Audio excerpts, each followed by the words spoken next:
lesson is a lesson on lunging. Now, lunging is not something that you should do with a very green horse unless you are very adept at lunging yourself, because you need to learn how to lunge first before trying to teach a green horse how to lunge, because there's definitely some techniques to it, and if you're unfamiliar, you could actually get hurt, or your horse could get hurt. So today we're going to be lunging a seasoned pony, and this is something that you might want to do if the pony hasn't been ridden in a while and he's a little fresh, maybe just needs work on circles. Maybe you're going to lunge the pony with a rider on, but you need to know how to do this. So when we lunge with them tacked up. There are other ways to lunge. You can lunge in a bitting rig when you're more advanced. I don't recommend lunging in just a halter because you don't have any control of your horse, and it's very easy for them to pull away. There's just not a lot of control there.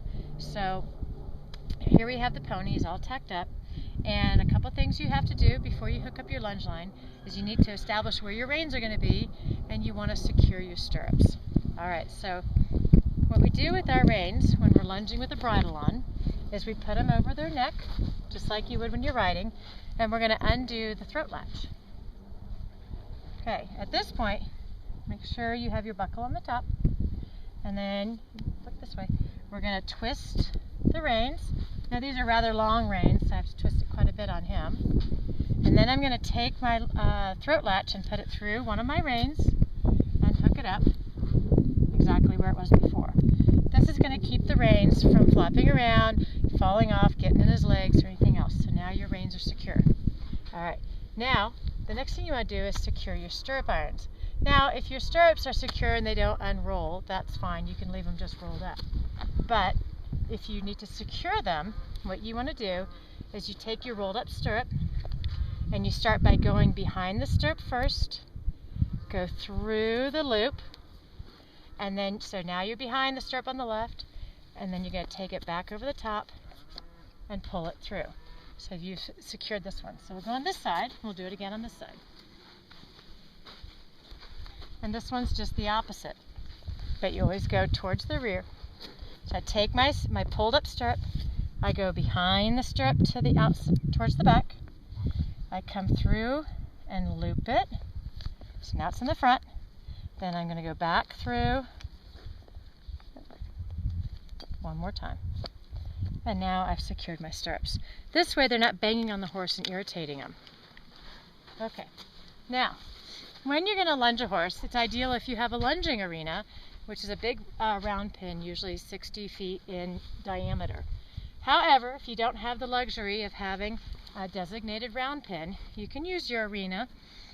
It is helpful if you set up your lunging either at the end of the arena, so you have corners and an end to help with your steering, or you can even be in the middle of the arena, like in this case, we're actually kind of surrounded by jumps to kind of give your horse guidance of where they're supposed to be. Now, I'm going to have my horse go to the left first, so their left leg is on the inside of their circle. So when I take my lunge line and a rope lunge line, or a nice nylon lunge line, these all work fine. You just have to be careful when you hold them. What you're going to do is you're going to take your lunge line, you're going to put it through the bit on the inside. He's got a little itch. And you gently place it over his head, okay? And it's going to come down on this side and hook to the other side of the bit. So that way, when I'm steering on this side of the horse, I don't ever hook the lunge line to this bit, because I might just yank it right out of his mouth, especially if he's misbehaving or fresh or something. So in this way, I have some tension on the outside of the bit and the inside, just like when I ride. So that's very important. All right, now before I send him off, I'm going to make sure I have no knots or any problems with my line. So I'm going to coil it up in my left rein. Okay? And what you never want to do when you're lunging is you don't want to wrap your hands around your lunge line. If they rip away, they could rip your hand, they could rip your finger, break your fingers, break your hand, rip your skin off. Lots of bad things can happen from doing this. Okay? So, never wrap it. All right, now I always have a lunge whip every time I lunge, no matter what. Now I'm not going to pick it up in front of his head, but I've got a standard length lunge whip, and I'm going to put it in my right hand when I'm going this direction, and I'm going to have it facing behind me as I grip it with my right hand. This way it's not right up in his face scaring him, and I'm not going at him like this scaring him. I'm going to gently give him a cue in a minute to go. Now when I start, I'm going to turn this around, make sure I've got this the way I want. When I start, it's important that I stay near the center of his body or a little bit behind it so he knows which direction I want him to go, and we'll start off at a walk. So what I'm going to do is I'm just going to tap him. I'll walk with him gently, and then I'll let the rope out as he goes. And he's just walking. And I'm just going to show him where to go. And you can see, now I've turned it around right now. You can keep it like this, so you can turn your hand this way, but I'm never going to raise my hand right now to do anything unless I need to. Alright, so I'm letting it out now. I have a small area for this pony, so I want to make sure that my line isn't so long he runs into these jumps. Okay. Now, when I stand, I'm never going to be in front of his front legs in my circle because he's going to think that means either to stop or to turn around. So I walk with him a little bit, but not too much. Ideally, you want him to be able to go around the circle and you not have to move too much. Now, if they're not as experienced, then you might have to be closer to them and walk with them a little bit to give them more guidance. Okay. So I've got his attention. I'm kind of lined up with my saddle at the moment. And when you go to lunge your horse, it's nice if you have consistent verbal commands that'll help your horse. So I use T-rot for trot so that they can distinguish that from other commands because it has 2 syllables. Okay, I use canter or a kiss for the canter.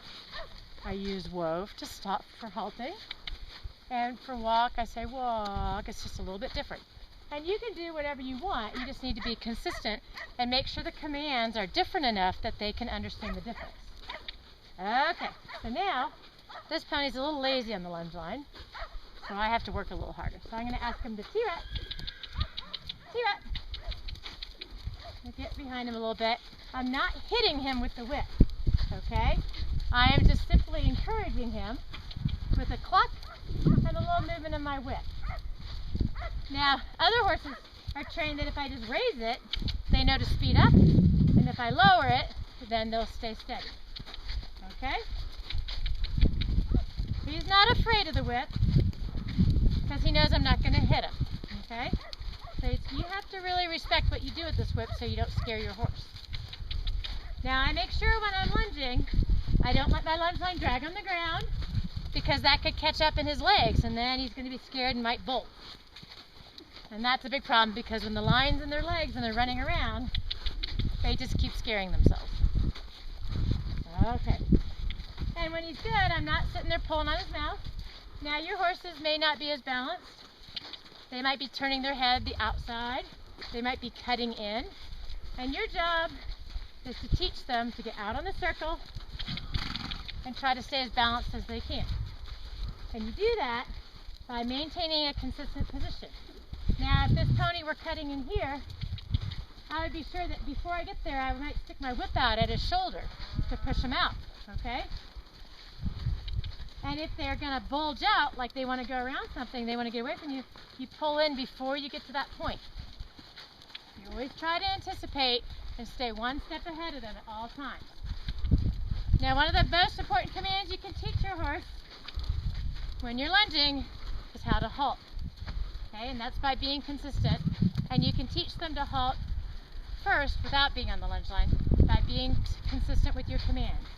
So I can lower my whip and I can say whoa, whoa, whoa, hey, whoa, good boy.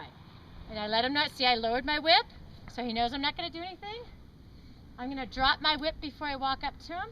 And as I walk up to him, I'm going to gather my line, and I'm going to pet him and tell him he's a good, good boy. Okay, now I didn't canter that way, but that's okay. I want to show you how to change directions. All right, So that was going to the left. Now, when I'm ready to change directions, I have to attach my lunge line. So I gently take it out. I come on the right side, go through my bit, over his head. I attach at the bit. See where that is? Make sure he's comfortable and it's not all twisted up. It's just nice and flat on his head. All right, now what I might want to do is I might want to reestablish my line so it's set up for my right hand to hold. Oh, you're okay. That made him a little worried. All right, so now I'm establishing it because now my right hand is going to hold my line and my left hand is going to hold my whip. Now some people recommend having a line in your one hand and the rest in your left, and that's okay too. In fact, that's probably pretty good for green horses and horses that are pretty wild. That way you have two hands to hold on to that aren't being wrapped around. Okay, because you don't want it sliding through your hand either, because that'll hurt. Okay, so we'll do that one this way. So I'm going to pick up my whip. I'm not picking it up in the air, it's just right behind me. So I've got my whip, the extra line. Now I'm going to encourage him to go this direction. Okay, I'm letting him know by staying at my saddle or behind. It's okay, he trusts. Now I'm letting my line out. Watch out, Luna. Luna. And we have a cat in the way. So now we're establishing where we're going. Okay, so in this method I have my line in two hands, which is very good for a horse that might have a lot of energy. This pony, he's so quiet I can do it in one hand, but it's very safe to be in two hands, so you have two hands to hold on to if they get wild. One thing you can do if they're really, really strong is to help you break, is you can take your one hand behind you to kind of sit on it if you're having a hard time controlling your horse. But that's only if you really, really have to, and you got to get control of your horse. So here this pony goes. Super, super quiet, super nice. It's a little harder to keep this one cantering without a rider on him because he gets really lazy. I will try to canter, and I'm going to put my line in one hand for this because I have to have a little more active whip for this horse. So I'm going to get him ready. I'm going to make him pay attention. I might get a better feel of my hand. And I'm going to tell him to canter. Canter. There we go. Canter. And I have to keep telling him to canter because he's very lazy. So I don't hit him, but I raise my whip in the air behind him so he can see it and he can hear it. And to walk, I can say walk. I lower everything. Walk. And a little whip so he knows I'm not telling him to whoa. Came down very, very nicely. Now your horses may not lunge this nicely at first. So a round pin is very, highly recommended when you're learning how to lunge a horse because it gives you better control of your animal. And like I said before, if you have a horse that doesn't know the first thing about lunging and you don't know the first thing about lunging, you shouldn't be the one to teach your horse to lunge. You should pay someone who knows how to lunge to train your horse to lunge first. Once you're an experienced lunger and know how to deal with problems, I don't want him to come in, so I'm putting my whip here to tell him not to come in. You don't normally want him to face in, but once you're experienced, then you'll know how to deal with things such as when they walk in, when they try to spin and change directions on you, if they're going to buck and play. And that's the one thing I will point that out, because any horse can buck and play and be excited on a lunge line. Even if they know how to lunge, they just might get playful. So when you go to start a horse like that, first of all, never bend down in front of their leg and pick up a whip, okay, like that, because they could take off and run you over. So you make sure you're at a distance before you grab your whip, and when you lead them out, you have your whip and you stay back, okay, because they could let out a buck and usually they're kicking to the inside, okay, so that's what you have to really be careful of if your horse is fresh. Now when I'm done, I simply come back up. I detach my lunge line. Just going to move it out of the way at the moment. I can get my reins back so I'm ready to ride. And then the best way, what you want to do when you store your lunge line, because nobody likes a lunge line that's full of, it's all tangled up, is you start with the end that doesn't have the clip and you wind it around your arm so it's not twisted. So you straighten it as you wind around. Okay, so I'm untwisting it. Okay, and the reason we do it this way, I'll show you,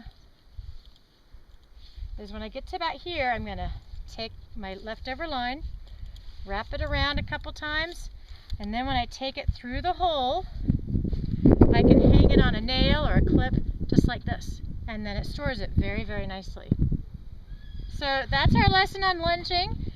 Please be careful and safe when you go about trying to do it. And again, don't try to teach a green horse how to lunge if you don't know how to lunge yourself. But lunging is a good thing to know how to do because there's a lot of uses for lunging. To take the edge off a horse. Maybe they're injured and they're recovering and you can only lunge a little bit. Maybe you're injured and your horse needs exercising. Maybe you're teaching someone or to do something or to work in a circle. A lot of reasons that a horse should know how to lunge. And it's excellent circle work for a horse because it strengthens up all of their muscles, especially on their hindquarters, and helps them to learn how to balance themselves without you being in their face all the time. And that's our lesson on lunging, and happy riding.